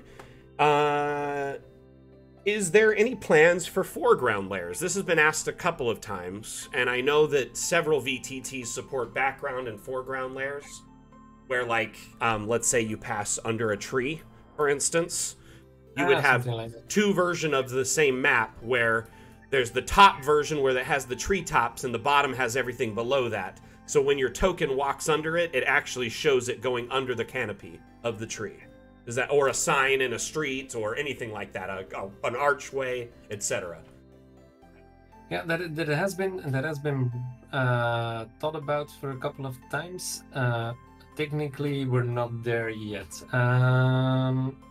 Exporting in different layers poses some tremendous difficulties, apparently. It's almost like you would have to export it a little bit higher that just ignores everything below a certain canopy that's nothing, and then just a full one that's like a regular one, everything below that. But then the camera getting below that point makes it really skewed because it's way lower at that point. So you got to be really clever with how you do it, I'm assuming. Well, for things like the canopy, it's more of an in-depth question there. But say, for example, you were to go to the pits in objects. There is a flag we use internally for things that do not show up in the object renderer. Say, for example, the sewer lids you've seen there. That has a mesh below ground just as well. If you open it, you can see that mesh. That mesh below ground, or the structure below ground, is not seen in the object editor because it has a particular flag that hides that part of the model for the thumbnail. Because otherwise, the thumbnail would show the entire downward structure, and it would be very obtuse. So we use a couple of those flags in order to make it into a legible thumbnail. And I see us potentially doing something similar with a flag for parts of models that do not export, such as the canopies, for example. That I see as a viable path going forward, where we export the entire map, say for those flags that are meant to be hidden, such as the canopies of the trees. So it's just a matter of really just kind of figuring out a way to export all that as programmed, which is the challenge rendered at the moment. It's not necessarily as straightforward as just saying, hey, 2 images and call it a day. So that's cool here. Okay, so they're asking, I know we're able to change the color of some items with the sliding bar, the hue slider, but sometimes even then that option feels limited. Are there plans for implementing a color wheel style setup or a color picker? Yeah, we've been discussing the color picker when we were doing the hue shift modifier. There are a couple of internal reasons we shifted away from the color picker, but now what I'm thinking about is having different options for different materials altogether on the same object modifier. So for example, when you uploaded the tentacles earlier, there were a couple of variety of colors for the tentacles. But as you probably noticed, those aren't one-on-one replacements. Some colors shift towards another color while other colors stay the same. It's not a one-on-one shift in color. Something that could not be achieved with, for example, a color picker. If you were to put this on a color picker, the entire tentacle would change its color, and the little suckers, for example, would change along. Is there a way to apply, say, a color picker to each zone?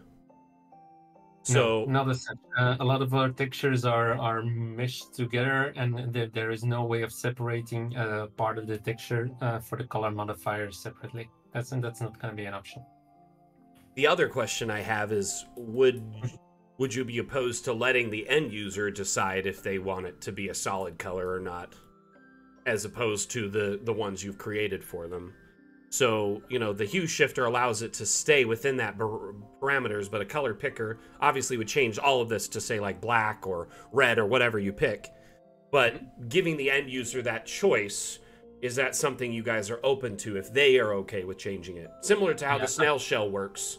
It might be more plain and not as beautiful as you'd prefer, but if they don't care for their game, I think that's something we need to consider. Yeah, and I think I agree to that as well. The color modifier is definitely a work in progress and not something we would call finished at this point in time. If we were to be able to provide an option that gives more fine-grained control over the color of the texture, that is something I'm definitely open to. Well, for example, if you take the snail shell, things like the gold and silver and copper would not be able, would not be an option through the color picker, for example. Gotcha. And that's just because you actually went through and baked these skins to work this way, or the color picker just doesn't have those types of metallics, or? No, for example, the diffuse channel for the model is controlled through the color, but there are other factors in play as well. So, for example, the shininess or the metalness, the smoothness of the model, all those things aren't in a one-on-one relationship. Interesting. Never would have known. So thank you for Yeah, all that insight. I'm kind of expanding there. I'm 100% sure a lot of the 3D modelers will catch my drift on the material options that are limited in that regard. So I'm gonna just push through a bunch of questions because we have about 20 minutes left, and there's still a bunch on the list, and I want to make sure I don't miss any. Okay. Okay. So can characters fall into pits, or does it have an invisible floor? Sure, they have an invisible floor. I think you have an invisible floor at this point. Maybe the treasure pit doesn't. Let's check. Let's just throw a token in it, see what happens, right? The treasure pit is something you can step into. Okay, so that one's an outlier. Are you talking about the other object pits? No, you can put a token in the treasure pit. I'm kind of certain about that. He will not place. Yeah, it needs some place, of course. There's a lot of stuff in there, and that even with objects off, though, it should let me, or with collisions off, it should just let me put it. You know, it seems like it's fighting me a little bit. Well, it's okay. I'll jump into. What if you delete a wall and just hop into it? There you go. See? Treasure! I just dove in. Life is like a hurricane. Okay, anyway.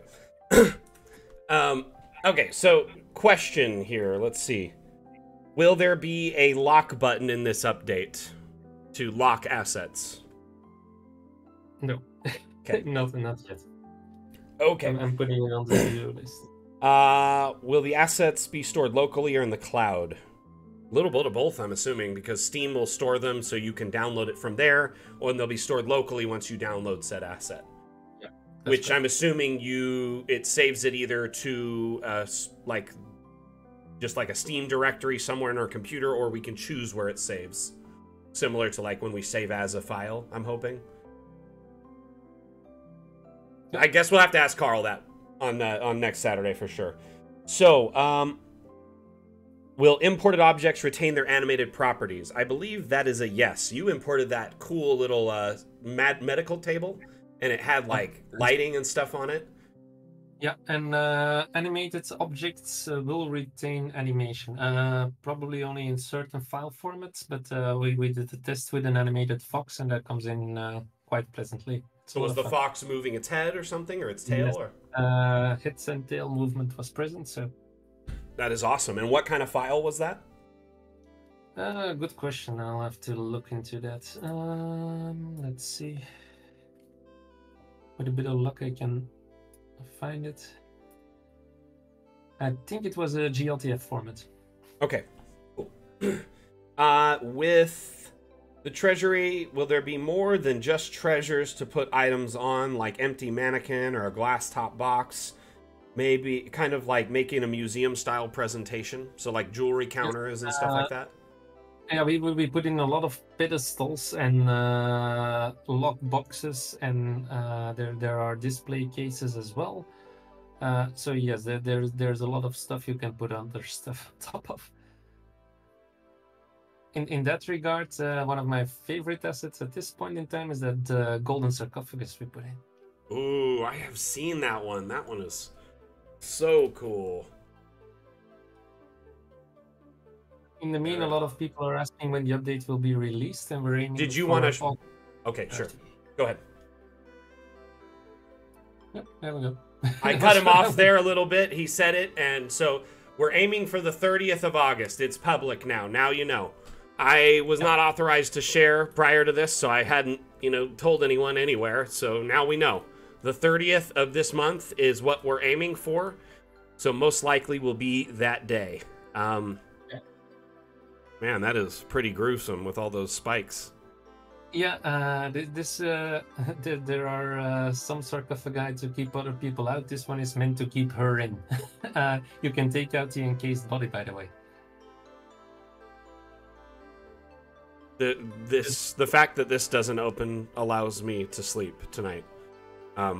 Because I'm worried what would be inside of that. That is fantastic.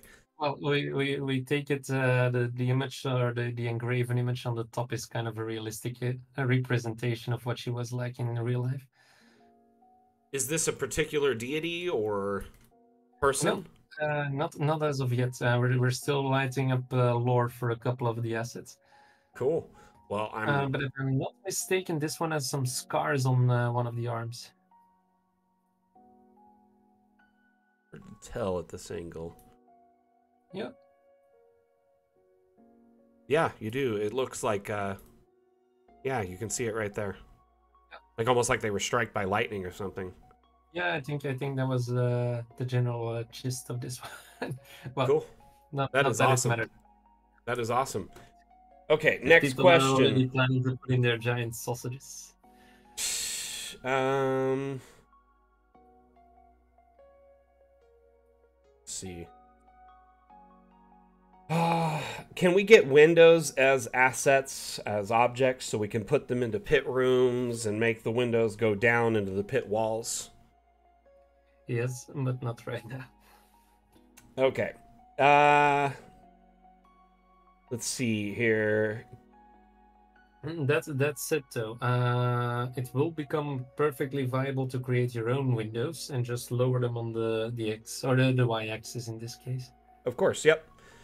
So if you want to make your own windows and lower them, feel free to do so.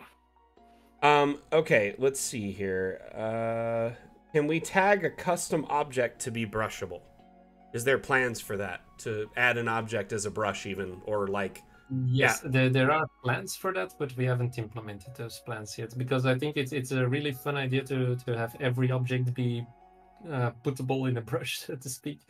So you can create a brush out of every single object. That would be really neat. Ideally, it would be cool if you could set a palette of like 5 to 10 items that brush out, you know, all with a particular brush. You could have a brush be one item, or, you know, a bunch of different items, and then you could pick and choose. That would be amazing. Let's see here.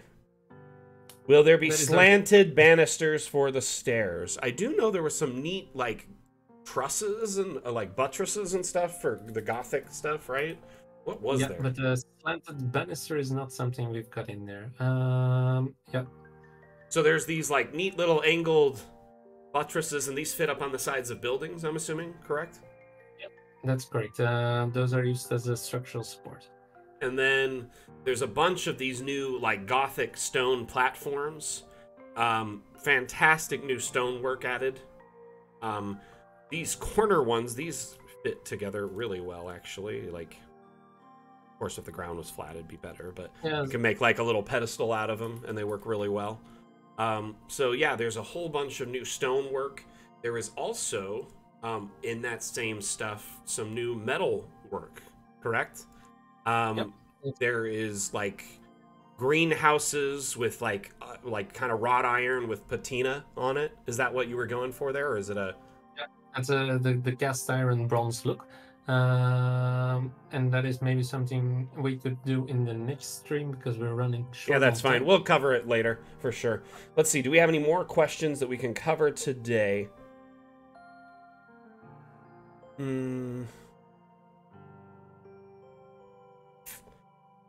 I'm trying to decide which ones we should ask or cover.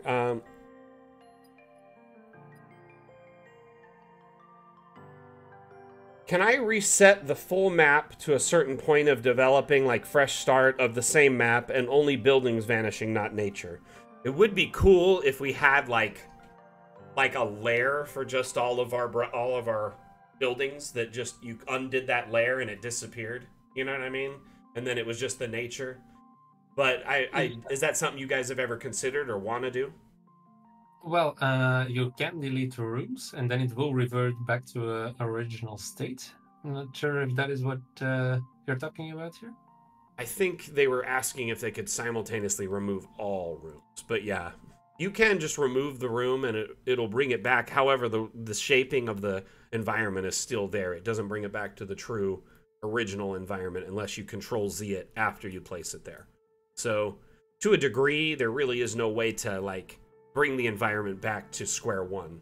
And I think that's what they were asking, is if after you've shaped the environment, can you somehow, eventually, someday, remove all the, you know, hey, let's remove all the buildings and then just show what's left. And, I don't know.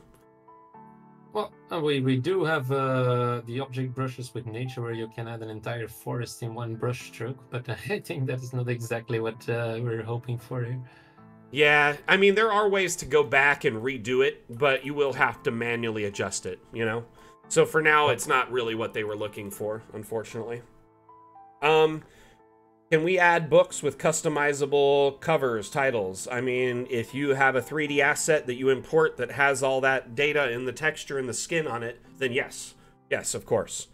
Could a green abstract terrain be implemented? Meaning flat, just like abstract green screen chroma key green so they could put whatever they wanted in it using like a stream software or a VTT. Yeah, I see. So imagine if the whole ground was this, and then it just had the stuff on it. Yeah, I haven't considered that as an option, honestly. Not until today. So it has been asked to be as an export, like so the outside edges, instead of being the black, if they were green like that, people could put in whatever they want around the outside as well more easily. That's been asked a few times, but I think it was just kind of put on the to-do. So let's see here.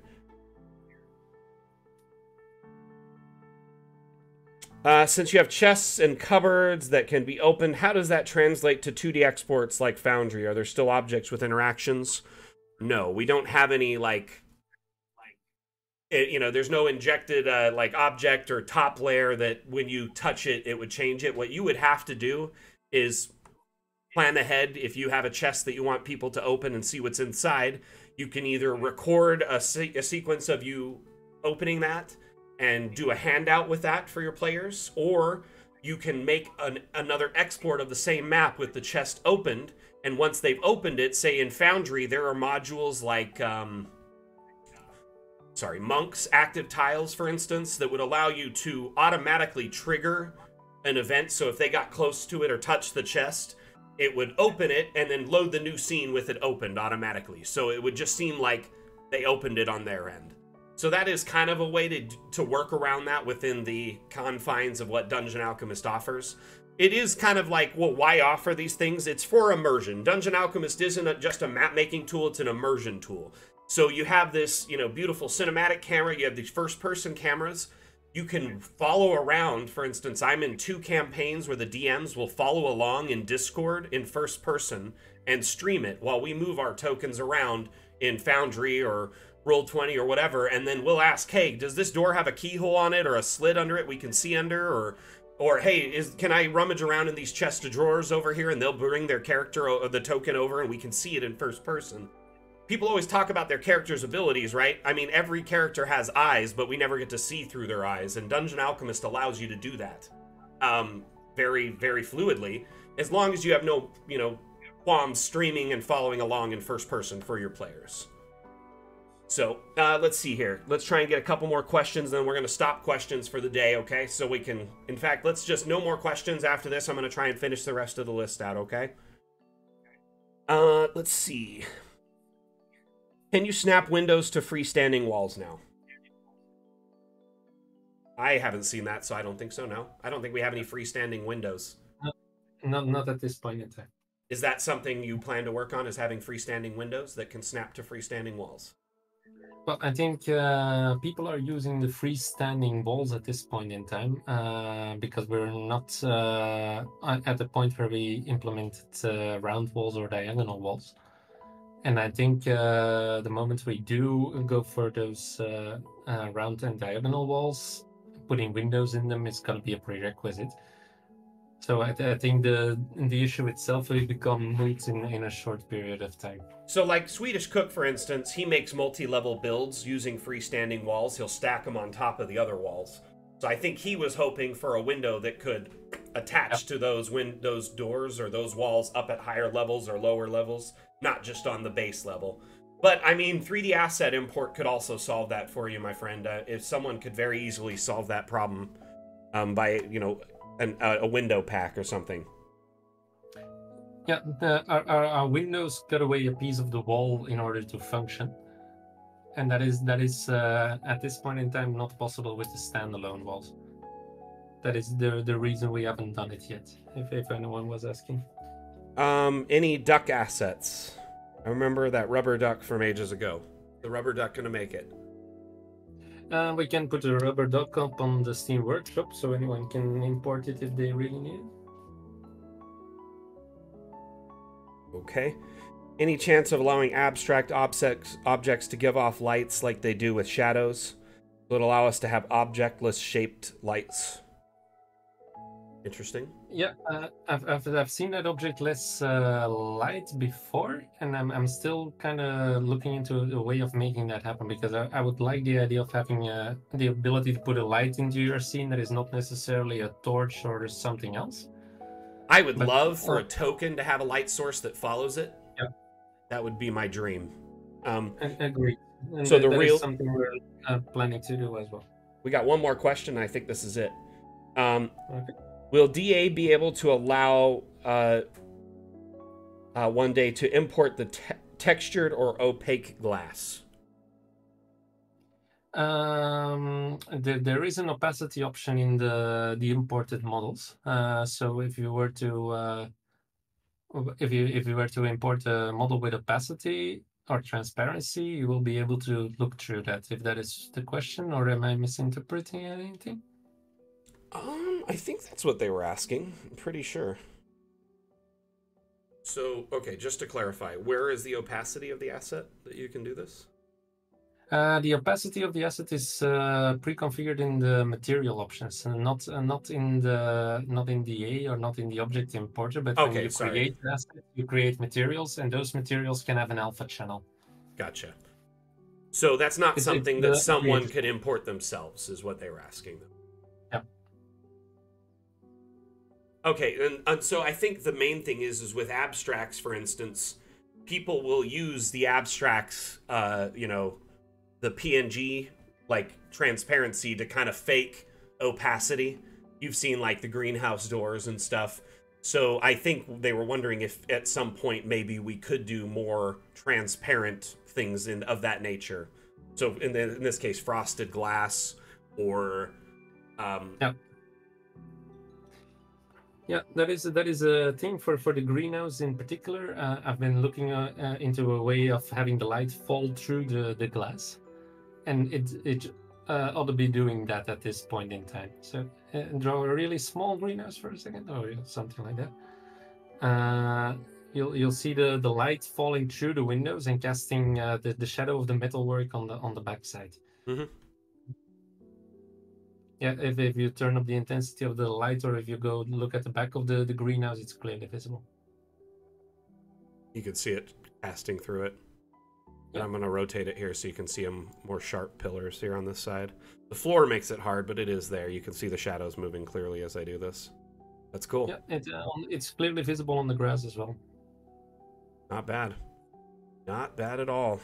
All right, so I think we're done with questions for today. Sorry if I missed any of your questions. There were so many. We tried to cover them all. Remember, we do have another reveal stream next week. So if your question wasn't answered this week, or we decided to wait till next week to answer it, you know, make sure you pop back in so we can get your questions and concerns addressed next week. We will have Carl next week, who is our lead developer. So hopefully his insight, you know, can answer some of those questions we weren't able to cover today. First off, Vim, I just want to say huge thank you for joining us today on this reveal stream. It was such a treat to have you here, and it's always a pleasure when you're in chat, or you know, just anytime you grace us with your presence and you know, share your knowledge and insight. I think seriously, thank you so much for being here. I'm sure I say it on behalf of everyone, but I'm sure they're incredibly grateful as well. It was my pleasure. Thank you all for having me. And well, I've said it before, but working on Dungeon Alchemist has been an absolute treat from the start. We've got one of the greatest communities in this, and I'm really happy to be able to well, answer a lot of the questions asked. Make no mistake, by the way, I do have a list of everything that came up during the chat, and all of these are things we're definitely going to be looking into. It's going to be a pretty hectic week coming up. But yes. As said, it was a great way to touch base. Thank you, Mac, for organizing all of this. Oh, thank you, and thanks for being patient with all the tech issues earlier. I'm glad we were able to get it working last second. Yeah, last time he did. Everyone here, thank you so much for participating, for joining us here on the stream. It was so amazing, the outreach and support for this update, and everyone here just eager to see all the new content, all of the chatters, the lurkers, everyone that shouted out the stream, hosted the stream. Thank you so much, very much appreciated. I'm going to wrap up here and just kind of do a little goodbye sequence, and then we'll call it. Hey, Mike, but Vim, if you are ready to take off, I can hurry and drop your cam so you don't have to sit around for the next 5 minutes as I say goodbye. And unless you want to chill with us, you're more than welcome to. No, I was kind of wondering, and I know we haven't met the requirements, but do you think we can have just one more giveaway? You know what? If Vim insists we do one more giveaway, I can't. My hands are tied. I guess I got to do another giveaway. I feel obliged to insist on this one. So let's have one more giveaway, and then we'll call it a day. That's fine. Okay, you know what? While we're setting that up, I'm going to just do a quick little ad break. Here.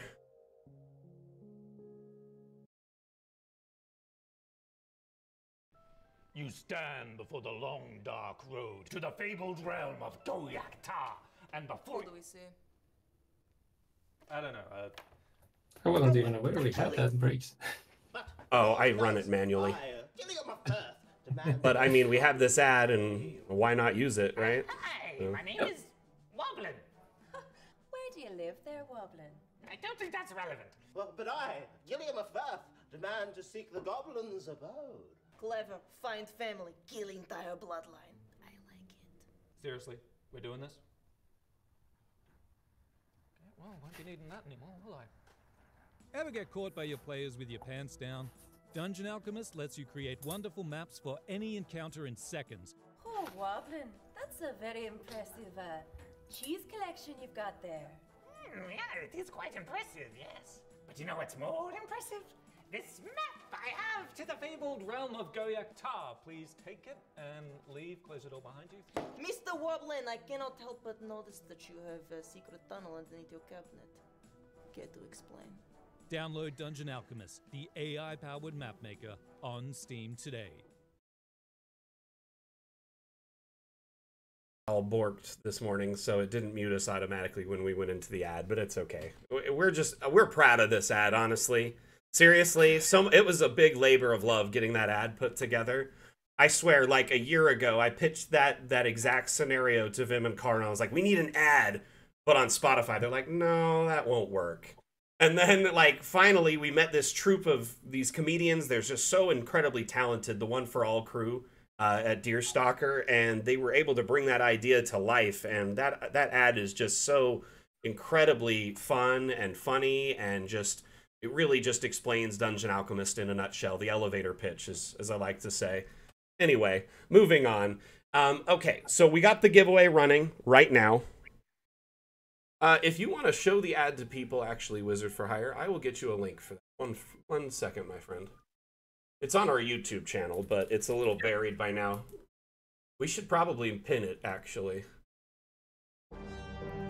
Dungeon Alchemist, yeah, there's a lot of fun in that creation. You stand. If there's an opportunity to work again with the Deerstalker people, I would gladly do so, by the way. What do we see? I don't know. Okay. Just got it. Thank you, Susan.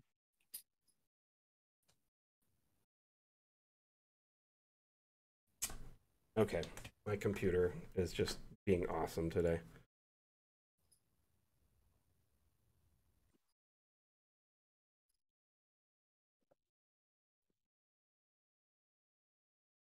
Take it easy, DA. Okay, got the link for the ad. Sorry about that, everyone. You can check it out there. That goes directly to it. And let's check on the giveaway here. How much time is left? We have just over 6.5 minutes on the giveaway, so make sure you enter now. Hit that follow button and type !giveaway to enter. Those are the qualifiers. And then just make sure you stick around, because when the giveaway happens, it'll randomly pick one of you, and you have to type !claim in order to certify that you are still here and won. Okay, so stay tuned. Yeah, So we're pushing this stream well beyond the intended time frame. So honestly, I sorry go about late all that. the time, Vim. It happens. We go over because we're always having fun. Like, I think on Mapmaker Monday, I ended up being an hour long because I was just building and talking, and you know, we end up overshooting our landing zone a little bit sometimes. But you know, I think for a reveal stream, that's not a bad thing. And considering we started about a minute or two late, these people deserve a little bit of extra time from us, FaceTime with the team. Speaking of, I would like to talk about office hours while we're sitting here. We've been doing those the last week, and I'm going to put up new events for office hours. I think that we're going to take a break on them until after Treasury launches, and then we're going to bring them back.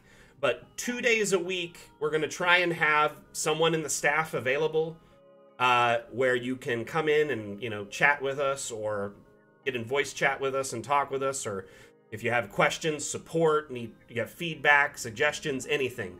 But think of it like you're walking into Dungeon Alchemist at headquarters and you just want to talk to someone on the staff. So I've been doing that the last week or so for a couple hours, a couple days a week, and it's been great. It's been pretty fun so far. Bebu, the launch date is August 30th is what we're shooting for. So that should be, you know, the day you should tell your boss you're going to be sick. And I will try to get Dr. Hendryke to get everyone a doctor's note again, a serious, super serious doctor's note. Do you remember when I posted that on our socials, the little doctor's note? Oh man, that was funny. What were you saying, Ben? Well, we're still here. Well, there's one other thing that is coming up, and then I'm really excited about. I think you've heard this before, Mac, but we're going to be partnering up with Kraken War Games. Yes, and actually, tell everyone about that. That's awesome. Yeah, and the people over at Kraken War Games are really good at printing enormously big stuff. And what it will be possible is I've got one of them over here. So what Kraken War Games does is they print game mats. Yep, and they do. And when they print game maps, they go to enormously large formats. And they can, well, you'll be able to print those from right inside Dungeon Alchemist and have them delivered to your doorstep. So that's one of those things I'm really looking forward to myself. So it's a direct partnership with Kraken War Games, being there'll be a menu in Dungeon Alchemist. And then you can just you'll be able to take your maps and export them directly from inside Dungeon Alchemist. That is fantastic, actually. So you can just any of your printed ones, or if you have a huge is there an upper size limit? Yes, but I'm kind of hesitant to communicate it because if I do remember correctly, it's moronically big.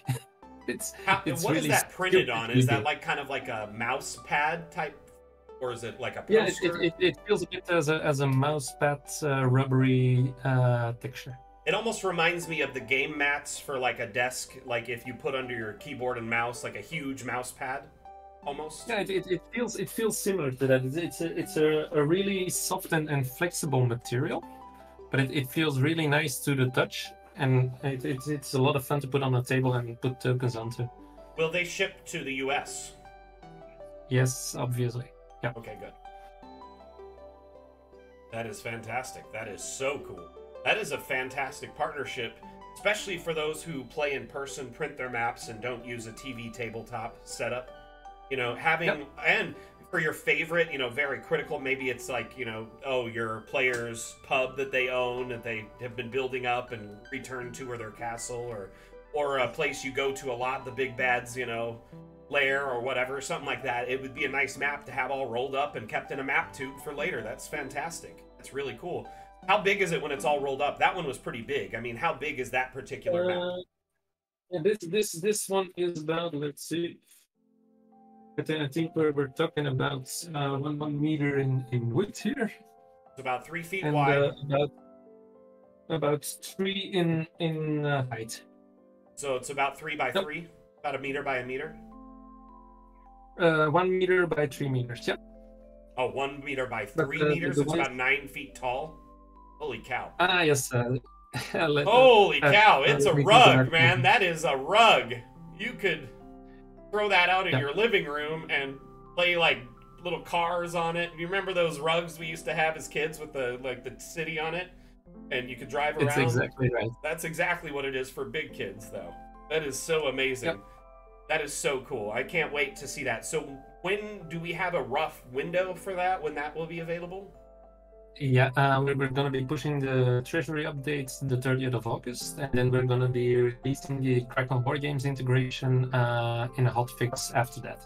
In a hotfix? Okay, so just shortly after, then, sometime. Yeah, and that is the reason the humongous Kraken gate is in there as well, as along with the nautical chest. Yeah, Kraken War Games is correct. Oh yeah, that chest we saw earlier. This Yep. one right here was made for them, right? Yep. Not bad. And there's a huge gate that goes along with that as well. There's also this map, And a really right? deep, and a really deep map. The giveaway is just about to end. Where's the gate at? Probably under doors.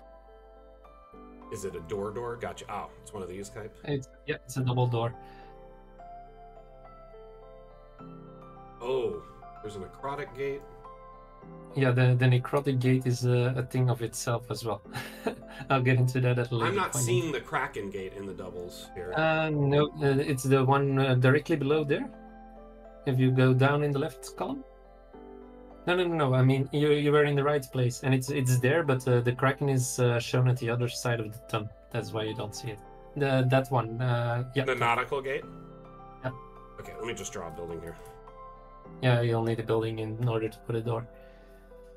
Make sure you claim it if you won. Wow, Dag. Wow. In all the times we've done this, like, Dag has entered so many times and never won. So, like, his luck, he finally got lucky. Congratulations, Dag. Whoa, that is, woof. Nautical. Definitely not a mind flayer. It's totally nautical. Anyway, this stream has been fantastic today. Again, thank you, Vim. Thank you so much, community. The Damn Fam, you have been fantastic. Remember, next Saturday, we will be back with another reveal. The Map Maker Monday is taking a break this week. I need to focus on making maps for the trailer and building the trailer. So I'm going to be my nose to the grindstone this week. There will not be a stream until the reveal on Saturday. So please, mark your calendars. If you're not in our Discord, join our Discord and RSVP to the event. So that way you will be here next Saturday when our other, founder and lead developer, Carl, will be here to answer questions as well. It has been an absolute treat to be here with you all today. Thank you so much for being a part of this stream. We'll see you next time I give a damn. Back out.